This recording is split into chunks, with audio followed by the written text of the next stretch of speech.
This podcast is brought to you by Sales Fuel Hire, a platform to help companies hire smarter and flag 13 toxic employee types. Measure job fit, sales tendencies and motivators, decision-making abilities, and empathy levels, and make your next hire your best hire.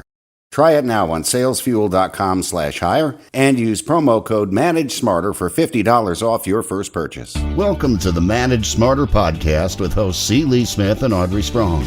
We're glad you're here for discussions on new ways to manage smarter, hire, develop and retain talent, improve results, and propel team performance to new heights. This is the Manage Smarter podcast. Well, we've been talking coronavirus, and as everybody knows, really focusing in on some of the different prisms in that lens we've been looking through, right, Liam? One of them today is to talk about your more, what's the term, mature, experienced workers. Yes, that's right. Seasoned citizens, and unfortunately, a lot of what's been coming with coronavirus is layoffs and furloughs and things like that. And unfortunately, those with the bigger salaries seem to be the ones that are taking a big brunt of this. And you might want to rethink that, according to today's guest. Welcome to Manage Smarter, everyone. I'm Audrey Strong, the Vice President of Communications here at Sales Fuel. And I'm C. Lee Smith, the President and CEO of Sales Fuel. Oh, dynamic lady you're about to hear from, Patti Temple Rocks, author of a book called I'm Not Done. It's time to talk about ageism in the workplace. And she's also senior partner at a marketing agency in Chicago. Welcome, Patti. This is a really important topic, and we've never done this on the show before. Well, thank you so much for inviting me on your show, and especially for agreeing that it's an important topic, because that's half the battle, is to get people thinking about it and talking about it. Right. So amid the virus, just this morning, 26 million now total unemployment. But when you're making decisions about who to furlough or lay off, you're saying you really need to think carefully about looking at the higher salary or the more mature worker. Let's talk about that. Sure. I admit at first when we're just in this, crisis where so many people are losing their jobs, and it is a problem that will afflict many, already has obviously afflicted many, but I started to think about if business falls back into its normal patterns of, looking at where they can cut costs frequently, that is in the salary lines and then the overheads, and disproportionately, potentially, depending on how you look at it, the higher salaries tend to go to older workers. Now, the reason they go to older workers is because those older workers have been working a long time and amassing incredible experience and wisdom and perspective that I think can be exceedingly valuable in times of strife. And so, I know myself in the marketing firm that I'm working for, I have never been busier because I am constantly on the phone with clients or our team or others, trying to just help them think through options and counsel them. And I don't have any answers, but what I do have is experience living through, I call it the other side all the time, but living through and getting to the other side at other times in our history when, from a business standpoint, we went through, days, weeks, months, sometimes where we weren't really positive about there being an other side. Yeah, so these people have lived through 9/11. They've lived through the Great Recession of 2008, about 3 other recessions that I can think of. So they know what it's like going in. They know what it's like to survive through, and they know what it looks like to come out the other side and how to prepare for it. Exactly. And it, it's not nothing that some of what is valuable is just even that perspective and that knowledge. And of course, I try to share, and I encourage others to share specific things that we learned during those events that you described. But, for many of the younger folks that I work with, and my industry is very young, this is their thing. This is their, where were you when COVID-19 happened? This is a truly defining moment for them. You better have been at home. Yeah, exactly. So I do think that, it is, I have a 23-year-old son who graduated a year ago, and luckily he's a trader, and he's came back here with us for this, and he's still working, but he's got a number of friends who are, just graduating now. And I feel for them, as they are trying to figure out how to get their hold into their first job. But my first job was in 1981. And that was also a recessionary period, and so again, just this perspective that those of us that have been around can offer to other people who are going through these things, sometimes for the first time or sometimes in leadership for the first time, I think can be incredibly valuable. So let me play the devil's advocate here and say, well, I don't want you lose this young hotshot, employee that we've hired, we've just trained, we were able to recruit him or her, and and if we don't make the move to cut salary elsewhere or whatever, that we're in danger of losing these people with a great upside. Yeah, so I have like three things that immediately come to mind. One is, I'd like to think that this is not a zero-sum game, and that there are ways that businesses can look and try to keep both valuable employees. But I realize, number one, these times are different and a little bit more extreme than others. But the second point that I want to make is also related to that, and that is that regardless of your age, and this is never for me about pitting, older versus younger, you have to be good. And so if you're looking at your older mature worker and your older mature worker is not providing value or being good, that's not who I'm fighting for. Mm-hmm. I'm fighting for the people who are providing value and being good. But then the third thing that I would say is way too often businesses are not the least bit creative when they try to think of a solution. So I'm actually a little bit optimistic that this crisis is so extreme that it's causing people to think about different solutions. But for example, perhaps that older worker is open to working less than full time. Perhaps that older worker would be willing to consider another opportunity that might be lower pay, but it's also potentially, lower hours, lower pressure, more flexibility. There are lots of things that people, when they reach a certain age, want besides just increased salaries all the time. And so I think that for lots of reasons, including that they just have never been taught how to have that conversation, employers don't ask. And they don't learn that this worker that they're about to separate from the company would have been willing to consider 5 other options that could have been advantageous to both the person and the employer. That's true. It's a great idea. And then you also talk a little bit about the fact that you can set up some mentoring in a company where the experienced people can help the younger people not to panic so much and to be actually more focused during this time. Do you want to talk a little bit about that and other ways that the older workers can make sure that they're demonstrating value? Yeah, I think, and mentorship is certainly a good example. And, many companies, and I think a lot of these things are probably on pause right now, given the circumstances, but many people or many companies have what they call reverse mentorships, where basically the mentorship is kind of going both ways. And so you match up an older worker, and I hate the word older worker, but it's a way of describing. And honestly, people start to feel discrimination in their 40s. So when we say older, let's not picture, somebody that can barely walk or anything. If you're in television news, I think at 40, you're pretty much. Oh, I put myself out to pasture out of TV news. Are you kidding? I put myself out before they cut me off the air. So yeah. Well, and that, all right. So I'm going to skip. I'll try to remember to come back, but I'm going to skip to the second part of your question is what can older workers do to, demonstrate their value? Yeah.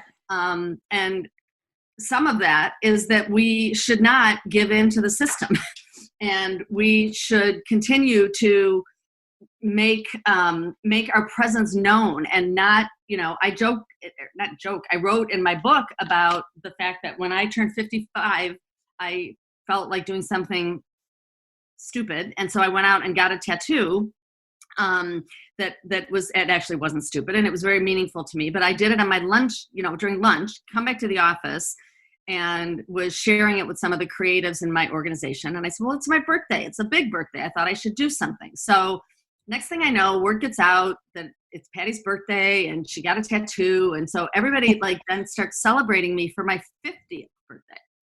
And I worked in an agency. And so I kept my mouth shut and said, oh, thank you for wishing me a happy 50th birthday. And what I should have said, because most of the people that I worked with were in their 20s and 30s at the time, Right. No, I'm 55. This is what 55 looks like. So if you actually still find me relevant and interesting and can learn from me, you need to know that that is 55.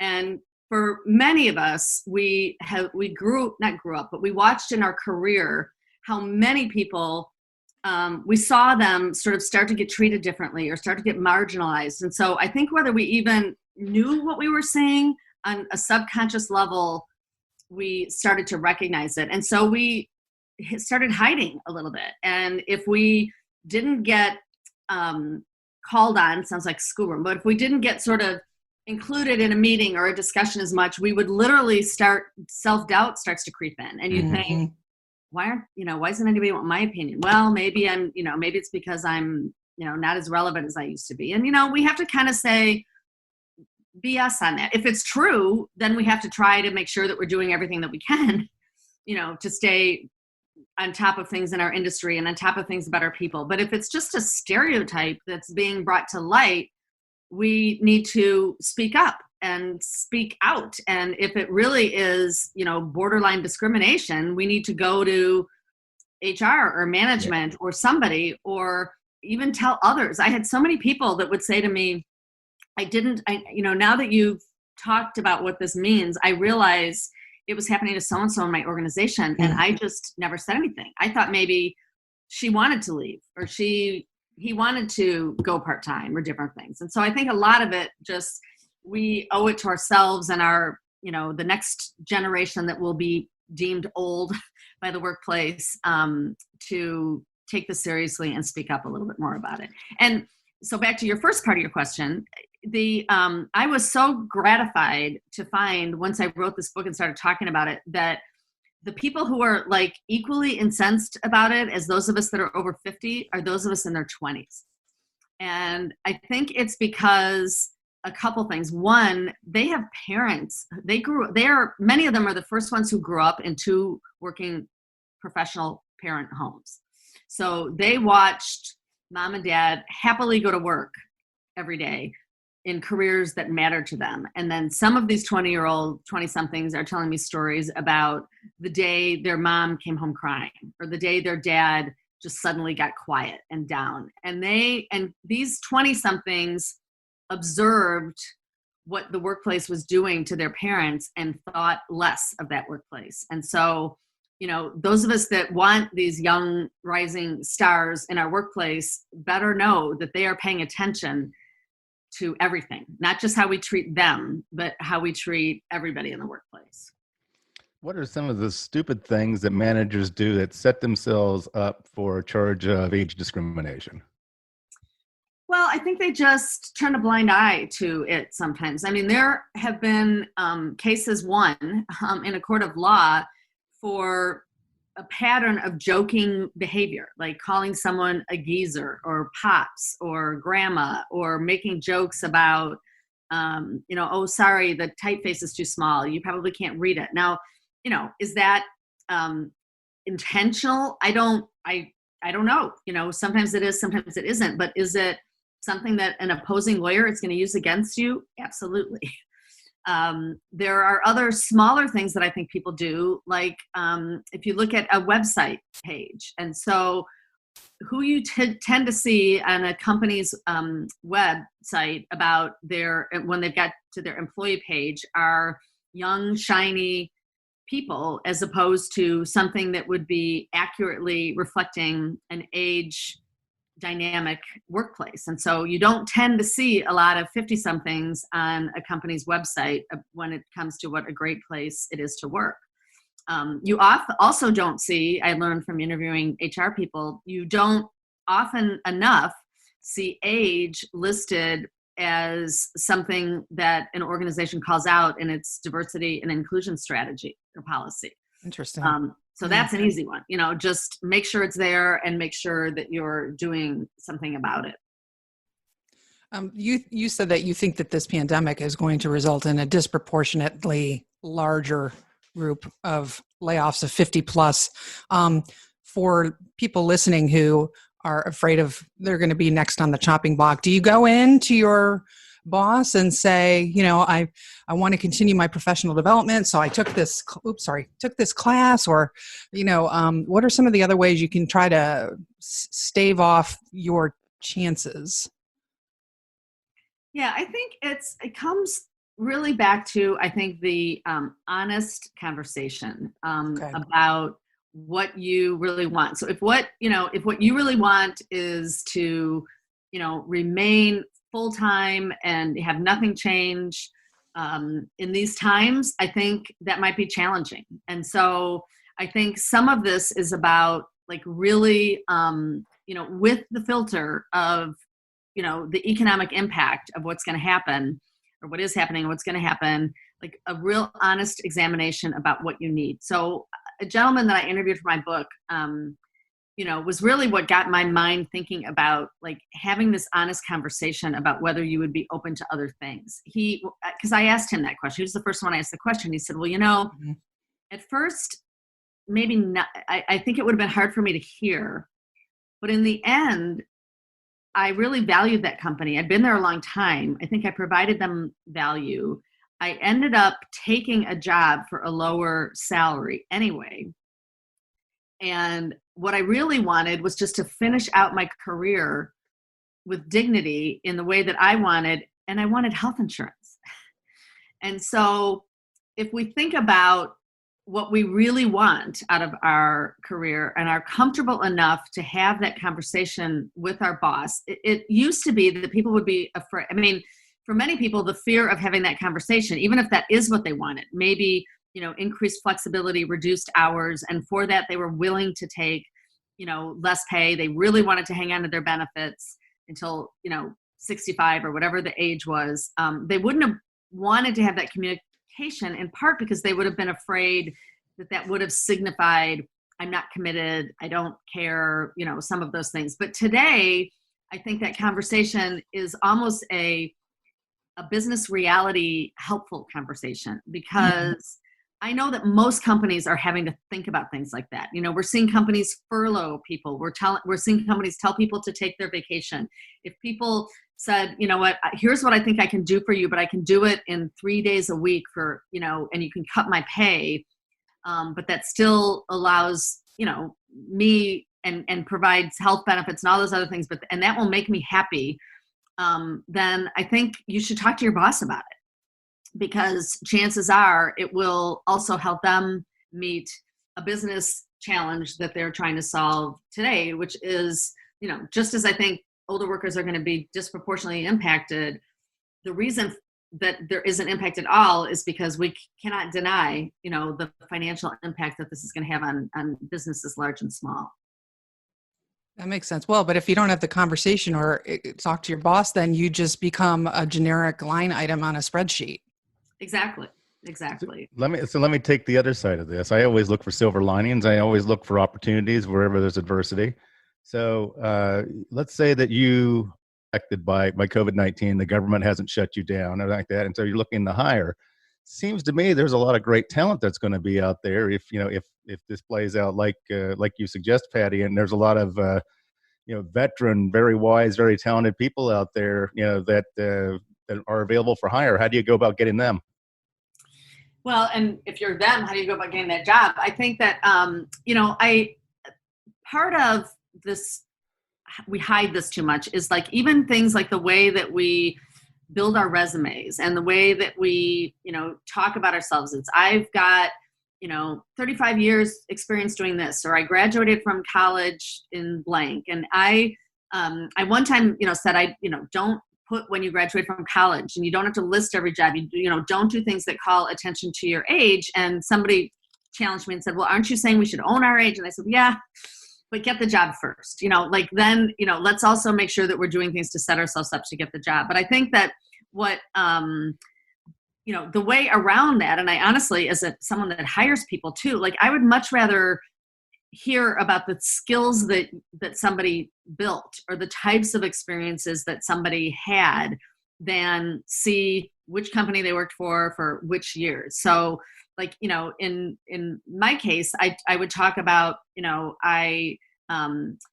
if I was trying to get a job now, with the brand thing, like I've been through mad cow disease when McDonald's was my client. I worked for Dow Chemical during the last recession, when everybody was having experiences. So I know what it's like to juggle between, ratings agencies and share price, or I have experienced what it's like to get consumers to continue to eat your food when they've now become fearful about it. And so I think that what I would do if I was trying to talk to one of these startups or something is say, it's this experience that I can bring you, which is much more important than, exactly where I worked and when I worked and how long I worked there. And so I think that what people should, lead kind of with what they did, not for how long or when they did it. And then as an employer, I think that honestly, some of it is we have this perception of a linear straight line for salaries. So that if you're looking at somebody, who's 60, you sometimes, without even talking to them, make an assumption that, well, they would never want to work for me. I'm only 30, or they probably are way too expensive, because of how long they worked. I couldn't begin to afford them. And again, it's the same thing that I always say, like, talk, find out. That might not be the case. You may be dealing with somebody who has different needs. One of the things that somebody said to me is we might need to think about our careers as we are, living longer, take COVID out of it, and our life expectancy is going on. Nobody, it used to be reasonable to expect that you'd stop working at 60 because you were going to die at 75, but this is, now that it's different, it may be that we need to look at the beginning of our career as, you work and you don't make a lot of money and you're trying to get money. And then in the middle of your career, you've reached this point where you are now starting to be rewarded for that work and you're making good money. But then as you start to, reach the tail end of your career, maybe your salary is going to tail off a little bit. And, I'm not advocating that we all should be paid what we're worth, what the value of the job is. But I think there's room to be on both sides of the employer and the employee to be open-minded to having a conversation about what's the job worth to me, the employer, and am I willing to do it as the employee for that cost? And more often than not, the answer might be yes.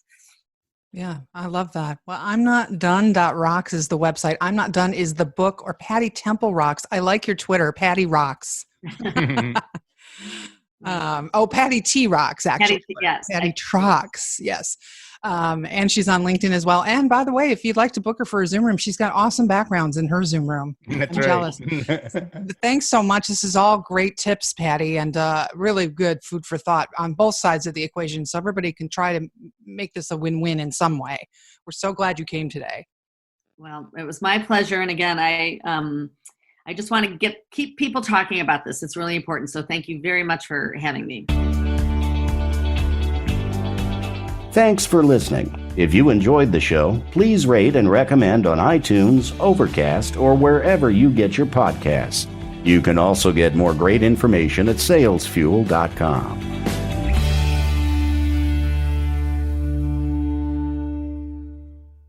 This podcast is a part of the C-Suite Radio Network. For more top business podcasts, visit c-suiteradio.com.